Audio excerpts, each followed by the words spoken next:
영원히 있는 곳. 또 우리 삶의 반석이 되시고 구원이 되시고 우리 삶의 요새가 되시는 그 주님께 우리의 삶을 온전히 드리고 맡겨드리고 우리의 주님 되심을 고백하는 귀한 예배의 시간 되기를 소망합니다. 우리 함께 전심으로 주님께 나아가시며 함께 찬양하시겠습니다.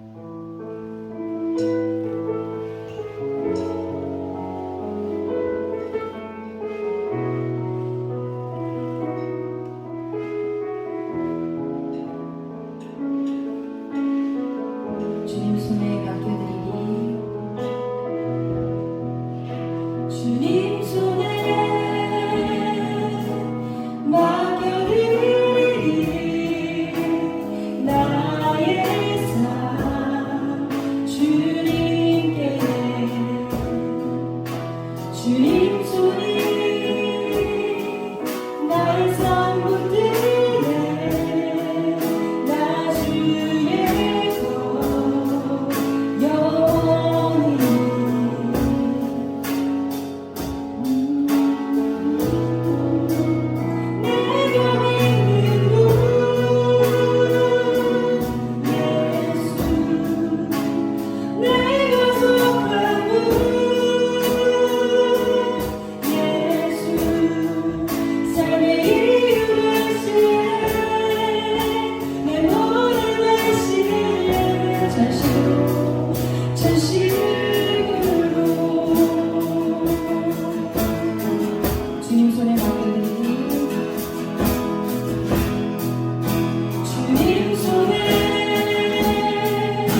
삶의 주인이 주님 한 분이신 것을 우리 예배 가운데 우리의 삶으로, 우리의 마음으로, 우리의 찬양으로 함께 고백하며 나아가는 시간이 되길 소망합니다. 그래서 오늘도 그 주인 되신 주님께서 우리의 삶을 다스리시고 예배 가운데 함께 하시길 소망하며 우리 함께 오셔서 다스리소서 주님께 찬양 드리시겠습니다.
우리가 사무엘하 말씀 묵상하고 있습니다. 사무엘하는 다윗이 왕위에 오르는 것으로 시작됩니다.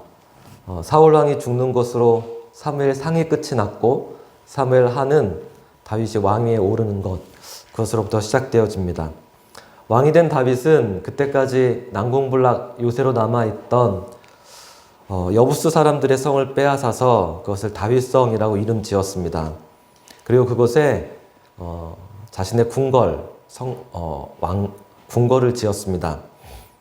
백향목과 대리석으로 호화롭게 지은 왕궁에서 다윗은 행복하고 또 평안한 시대를 꿈꾸었습니다.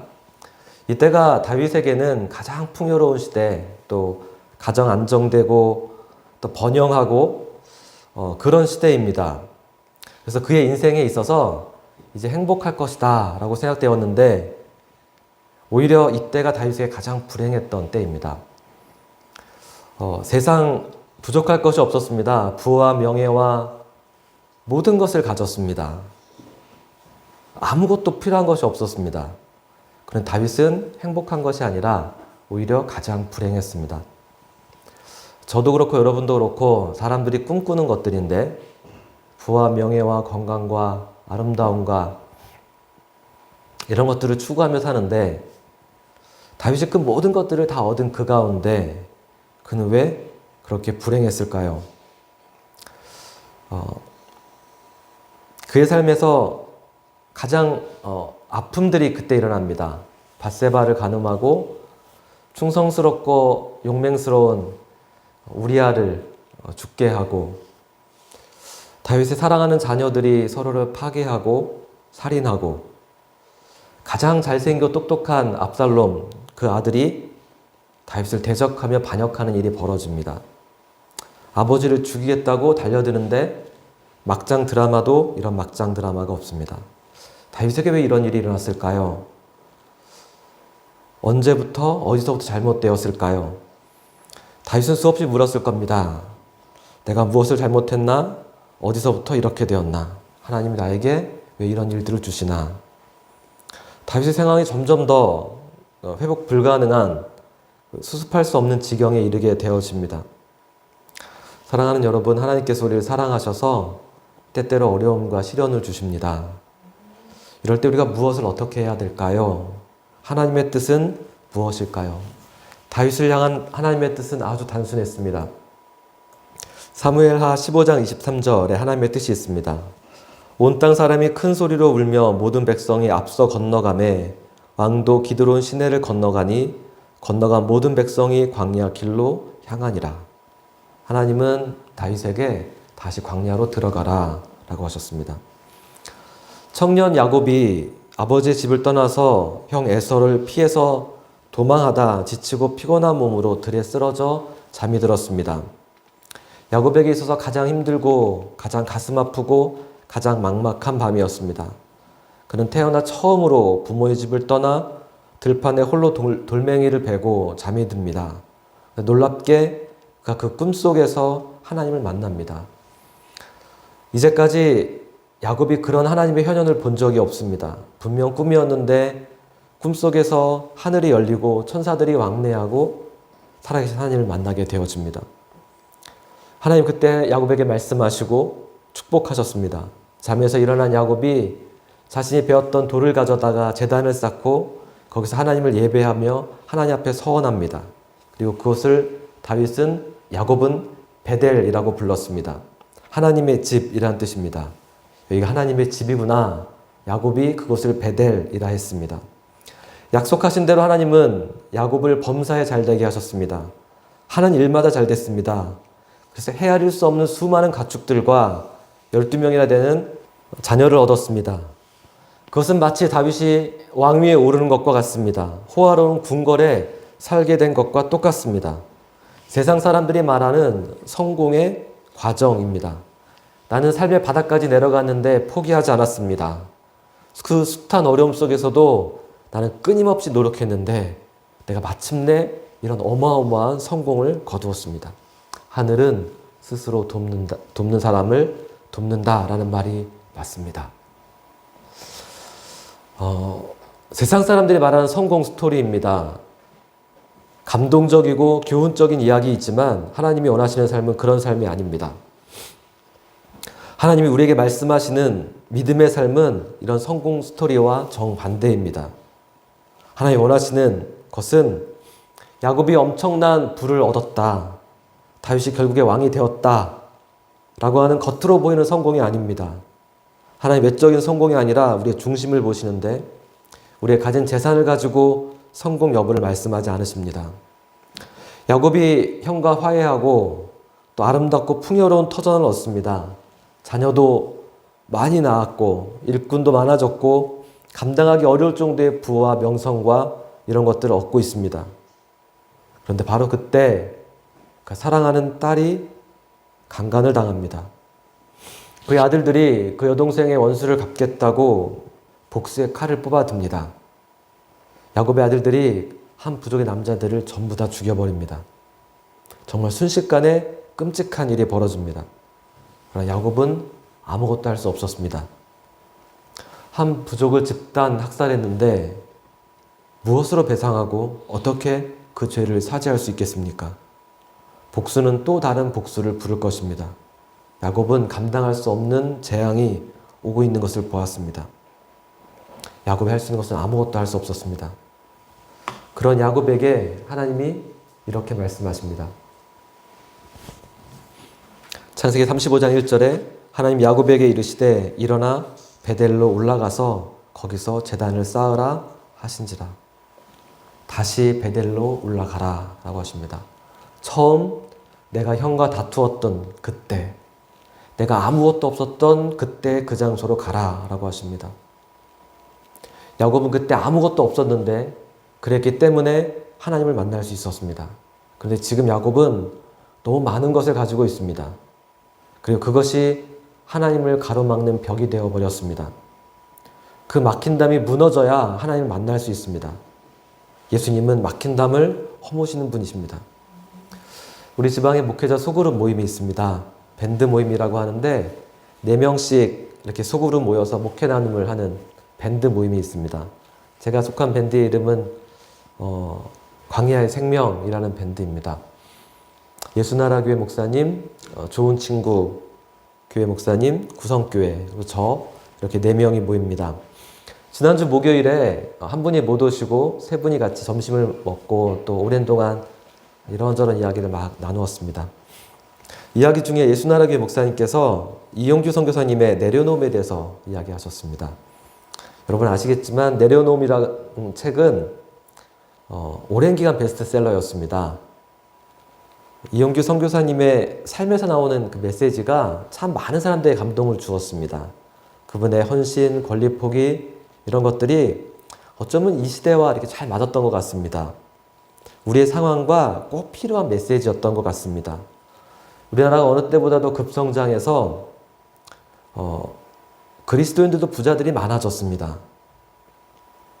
그런데 마치 다윗의 백향목 왕궁처럼 야곱의 수많은 재물들처럼 넉넉한 시대에 부유한 그리스도인들이 많아졌는데 영적으로는 내리막길을 걷고 있는 것이 아닌가 싶습니다.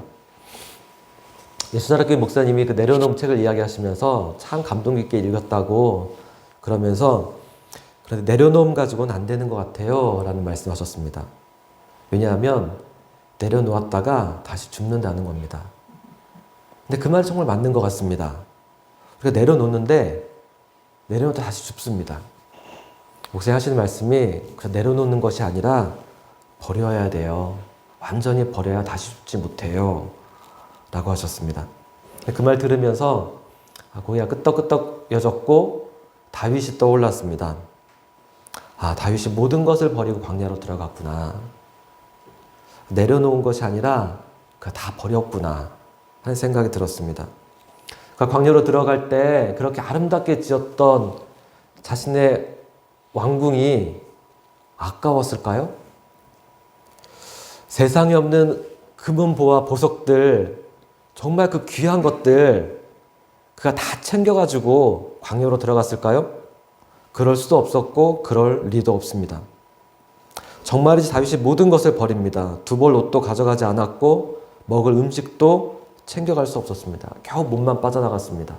그래서 오늘 본문에 보면 암몬 사람들이 다윗에게 음식을 가져오는 것들을 보게 되었습니다. 다윗이 도망칠 때 모두가 큰 소리로 울었다고 했습니다. 여러분, 그런데 이런 광야가 왜 축복일까요? 왜 호화로운 궁궐이 아닐까요? 왜 그 수많은 야곱의 가축들, 그 많은 자녀들이 아니라 베델일까요? 15장 30절에 보면 다윗이 감람산 길로 올라갈 때 그의 머리를 그가 가리고 맨발로 울며 가고 그와 함께 가는 모든 백성들도 각각 자기의 머리를 가리고 울며 올라가니라. 예수님의 십자가가 보이지 않으시나요? 감난산길을 올라가고 있습니다. 다윗이 머리를 가리고 맨발로 울면서 올라갔다고 했습니다.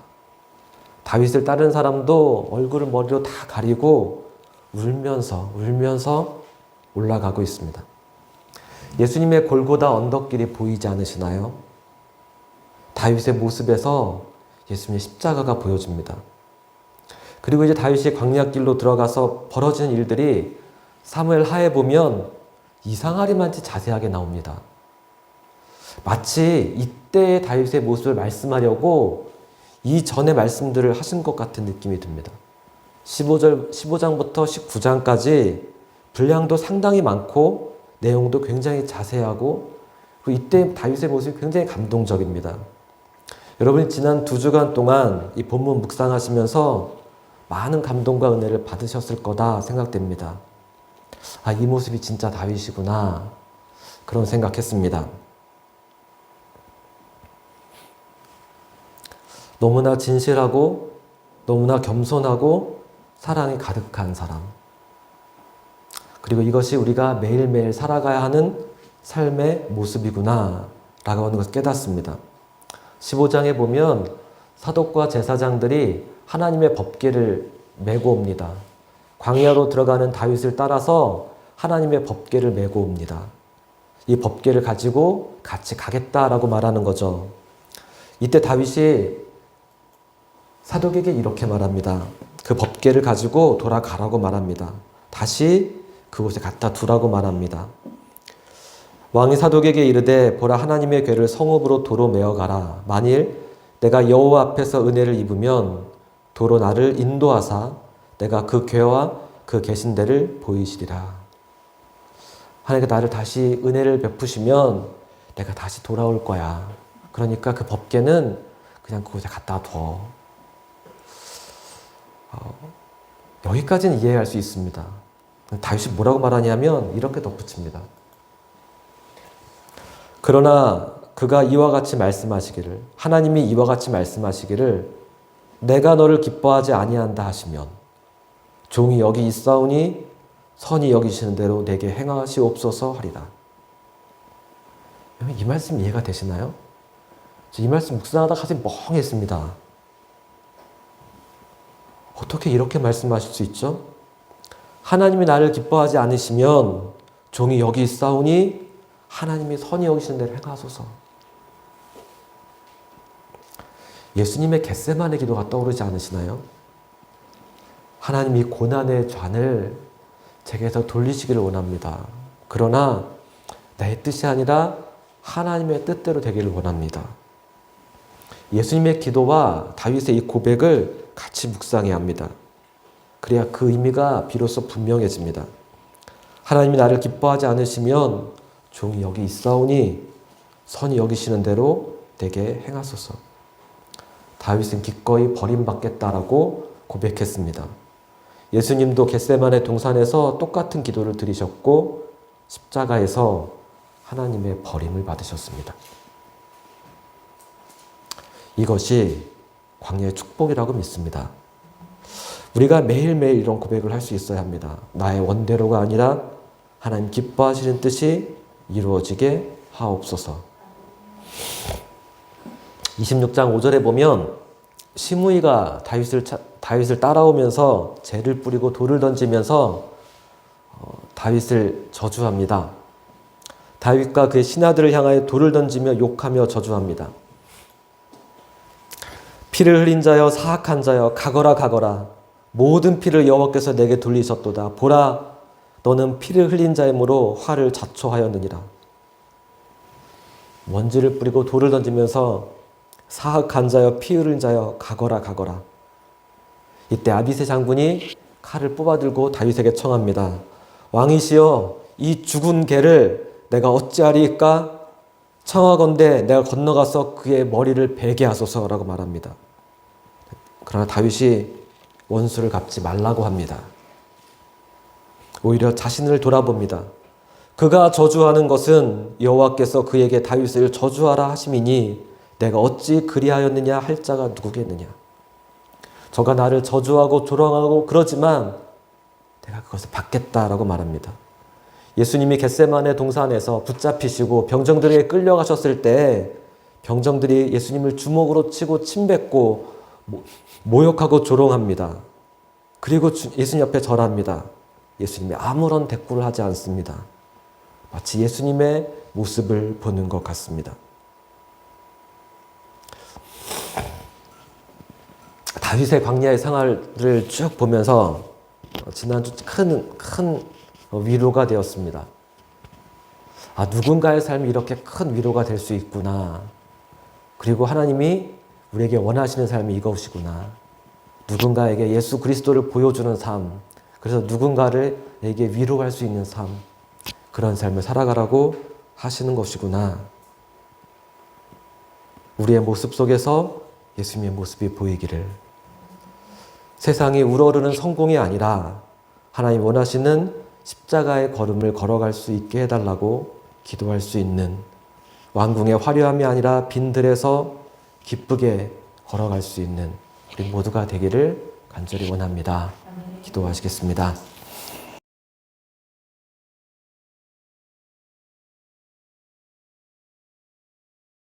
마음이 있는 곳, 주님의 시선이 있는 곳, 내가 이